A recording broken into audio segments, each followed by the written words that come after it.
বিসমিল্লাহির রহমানির রহিম। ছাত্র জমিয়ত বাংলাদেশ এর কেন্দ্রীয় সদস্য সম্মেলন এবং কাউন্সিল আগামীকাল ঢাকায় অনুষ্ঠিত হতে যাচ্ছে।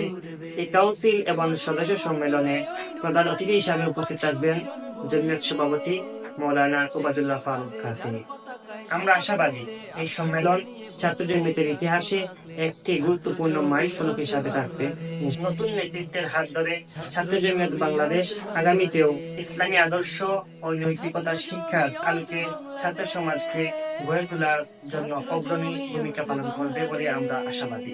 ছাত্র জমিয়ত বাংলাদেশ বিয়ানীবাজার উপজেলা শাখার পক্ষ থেকে আমরা উক্ত সদস্য সম্মেলন এবং কাউন্সিলের সর্বাত্মক সফলতা কামনা করি।